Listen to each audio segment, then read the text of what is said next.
และอีกอย่างเขาเป็นประเทศลาวเนาะเรื่องวัฒนธรรมมีการรักษาไว้อยู่แล้วเรื่องการน้อมถ่อมตนโอเคมีรักษาอยู่แล้ว Rain make it rain girl make it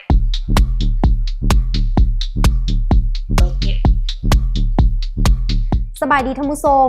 พบกันอีกแล้วเนาะกับรายการแซบซีดวาไรตี้ซึ่งว่ารายการของพวกเราสำหรับอาทิตย์นี้ได้รับเกียรติจากแขกรับเชิญพิเศษนั่นก็คือน้องมิมีพูนศัพท์พลโยธา as real as it can be สวัสดีเป็นน้องไหนเน่ได้เดินทางไปประกวดที่ประเทศญี่ปุ่นมาโดยได้เดินทางไปประกวดอยู่ประเทศญี่ปุ่นเนาะมีการได้ประสบการณ์หลายๆอย่างกลับมาหลายๆอย่างเลยเป็นบทเรียนในชีวิตของตัวเองและที่สำคัญอีกอย่างหนึ่งที่หลายคนนี่เว้ากันแบบสนั่นหวั่นไหวโลกโซเชียลเลยก็คือ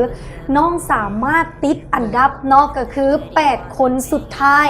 รู้สึกแนวใดในวินาทีนั้นก่อนจะ8คนสุดท้ายเนาะก็คือ15คนสุดท้ายก่อนจาก72ประเทศ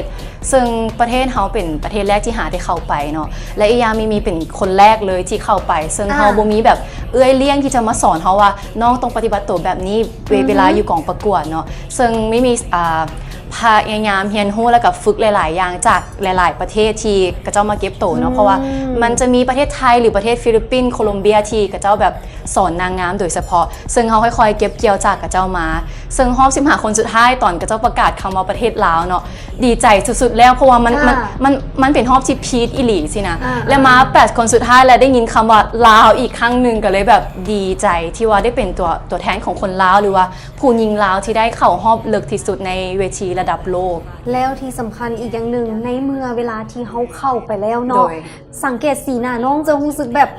กังวลแล้วแบบหน้าบูยิ้มเลยคือความรู้สึกตอนนั้นเนาะกดดันหลายๆอย่างเข้ามาตั้งแต่เริ่มแบบเพราะว่ามันเป็นเวทีใหญ่และก็ซึ่งมันมีหลายๆประเทศเบิ่งเฮาอยู่แบบเฮากับย่านเฮ็ดหันให้หนีพิษแต่ว่าซึ่งเฮามาคิดอีกอย่างนึงก็คือแบบโอเคเขามาฮอด8คนสุดท้ายแล้วเขาจะต้องเฮ็ดเต็มที่ก็เลยคือเพราะว่าหลักๆเนาะมันมีกับบ่ค่อยได้ภาษาอังกฤษคือเว้าตรงๆเลยเนาะเรื่องภาษาอังกฤษมีได้ประมาณ 50% เพราะว่าและเขาต้องได้สปีด1นาที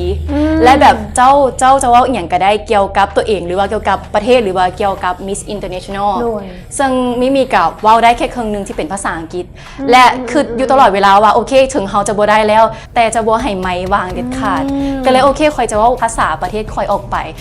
ถึงว่าคนประเทศญี่ปุ่นจะบ่เข้าใจแต่ว่าค่อยจะสร้างให้ทุกคนได้ยินเสียงนั้นออกแบบยังให้หลายประเทศได้ยินคำว่าประเทศลาวเนาะแล้วอีกหนึ่งประเด็นที่ดราม่าที่สุดเลยว่าเรื่องของการแต่งกายในรอบของสุดลอยน้ำซึ่งว่าเลยเองเนี่ยเขาไปอ่านคอมเมนต์เนาะบางคนบอกว่าโป้เกินไปโซเกินไปมีรู้สึกจังกับคำว่าเรานั้นรู้สึกตอนแรกๆเนาะกะรู้สึกว่าเป็นอย่างคนลาวคือบ่ซัพพอร์ตกันเองและอีกอย่างสุดลอยน้ำมันเป็นสุดที่สากลก็เจ้ายอมรับอยู่แล้วซึ่งสังคมหลายๆอย่างพวกก็เจ้าเข้าใจว่าสุดลอยน้ำในเวทีระดับโลกมันเป็นสุดลอยน้ำที่ใส่ประกวดคือหลักๆเฮาไปฮอดจุดนั้นแล้วเฮาต้องใส่ถึงข่อยจะหุ่นบ่งามแต่ข่อยมั่นใจใส่ข่อยก็มั่นไปอยู่แล้วสินะเพราะว่ามัน72ประเทศก็เจ้าใส่หมดและอีกอย่างเขาเป็นประเทศลาวเนาะเรื่องวัฒนธรรมมีการรักษาไว้อยู่แล้วเรื่องการน้อมถ่อมตนโอเคมีรักษาอยู่แล้วแต่ว่าคือนี่เขาเข้าไปประกวดเขาต้องใส่เพื่อให้กับเจ้าฮู้ว่าลาวข่อยก็ใส่ได้ข่อยก็มีหุ่นที่ดีแล้วเรื่องของการเดินทางเด้เรื่องของการไปประกวดครั้งนี้ไม่มีนี่ได้มีสปอนเซอร์อย่างพิเศษหรือว่าเดินทางไปเองหรือจังไงคือเรื่องการเดินทางหรือเรื่องสปอนเซอร์เนาะก็ยังมีความยุ่งยากหลายๆอย่างเพราะว่าหลักๆเนาะแมนมีอยู่ภายใต้ของทีวีลาวที่ว่ากับเจ้ามอบหมายและก็ทางทีมงานไทยก็คือคุณนวัดเนาะที่เป็นผู้ทรงมีไปประเทศญี่ปุ่นและเวลาที่เดินทางเนาะไม่มีเดินทางคนเดียวและก็คือกระเจ้าจะบ่มีบัดเจ็ตให้คนอื่นไปหรือว่าทางครอบครัวก็อาจจะไปเองแต่ว่าซึ่งครอบครัวของมิมีเนาะก็อยากกับบ่ได้มีอย่างขนาดนั้นนะและมิมีก็ได้ไปคนเดียวซึ่งการเดินทางคนเดียวมันเป็นสิ่งที่ท้าทายเพราะว่าคิดภาพออกเลยโดยและอีกอย่างเขาเป็นผู้หญิงคนเดียวที่ไปเนาะและเขาต้องเป็นนางท่ายนและเครื่องกระเป๋าเขานะ4-5กระเป๋าใหญ่ๆแถมแคนใหญ่ๆซึ่งมีแบกลงจากยนต์เองแล้วก็ไปสู่สนามบินเลยสินะซึ่งเขาเดินทางคนเดียวและแบบโอเคเราต้องเฮ็ดได้เรามาฮอดป่านนี้แล้วแบบเราจะต้องเฮ็ดให้ได้เรื่องการเดินทางเอื้อยปานนี้เนาะที่เป็นเจ้าของโครงการของ Lao Fashion Week เพิ่นก็เลย ยื่นโอกาสตัวนั้นให้เป็นสปอนเซอร์สุดประจำชาติให้ไม่มีไปประกวดอยู่ประเทศญี่ปุ่นทางที่ว่าเป็นดีไซเนอร์ก็คือบิลลี่ซึ่งเราเก่งหลายที่เราคิดได้สุดเสียงแคนดอกจำปาเนาะแบบซึ่งลองปุ๊บแล้วก็เอาไปญี่ปุ่นเลยซึ่งมีหลายๆอย่างที่มันกระทันหันแต่ว่าจะพยายามแบบนำเสนอให้ดีที่สุดเพราะว่ามันมีหลายๆอย่างที่เฮากับบ่คาดคิดว่ามันจะเกิดขึ้นกับเฮาเนาะแล้วก็พยายามขนขวายหาสปอนเซอร์เพราะว่า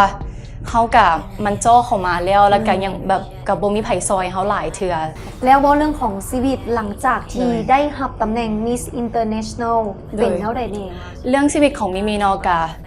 ก่อนหน้าที่จะได้ Miss International มิมีก็ใช้ชีวิตแบบเรียบง่ายก็คือไปเรียนเฮ็ดเวียกปกติแล้วก็ตอนแรกก็ค้าขายกับครอบครัวก็คือขายเครื่องอยู่ Walking Street เนาะซึ่งมันเป็นชีวิตที่มิมีโอเคอ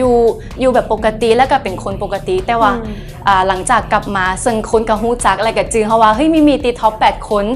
แล้วก็จะมีคนจื้อเฮาหลายขึ้นแล้วก็เข้ามาชมมาซื่นชอบมาแบบมาหักมาแพงเฮาหลายขึ้นซึ่งมันโมเมนต์เฮ็ดเป็นจุดให้เฮาว่าข่อยต้องเชิดข่อยต้องยิงข่อยต้องอีหยังหลายๆอย่างว่าข่อยดังแล้วข่อยไปเวทีระดับโลกแล้วซึ่งนี่มีบ่เป็นจังซั่นบอกเลยว่าบ่เป็นแบบนั้นเพราะว่าครอบครัวเฮามีพื้นฐานอยู่ในระดับแบบนี้ซึ่งเฮาจะบ่ลืมเด็ดขาดว่าเฮาเป็นคนแบบใดเพราะว่าก่อนคนจะหักเฮาก็ย้อนเฮาเป็นแบบนี้และอีกอย่างซึ่งคันเห็นกันอยู่ไสก็สามารถทักทายกันได้เพราะว่ามันเป็นเรื่องปกติที่ว่าเฮาจะใช้ชีวิตแบบธรรมดาหรือว่าเรียบง่ายและสุดท้ายนี่เดี๋ยวให้น้องฝากผลงานดีกว่าว่าปัจจุบันนี้มีผลงานอีหยังในที่ให้แฟนๆได้ติดตามโดยปัจจุบันนี้เนาะมีผลงานหลายๆอย่างคือมีการถ่ายปกวารสารใหม่ๆเดี๋ยวจะอัพลงทางแฟนเพจหรือว่าทาง Facebook ส่วนตัวหรือว่าทาง First Modeling เนาะเพราะว่าเพิ่นจะมีการอัปเดตข่าวหลายๆอย่างแล้วก็อาจจะมีงานเป็นพรีเซนเตอร์หรือว่าอาจจะเป็นถ่ายภาพอีหยังก็ยังให้ทุกคนติดตามเพราะว่าหลักๆแล้วเนาะอยากให้คนลาวที่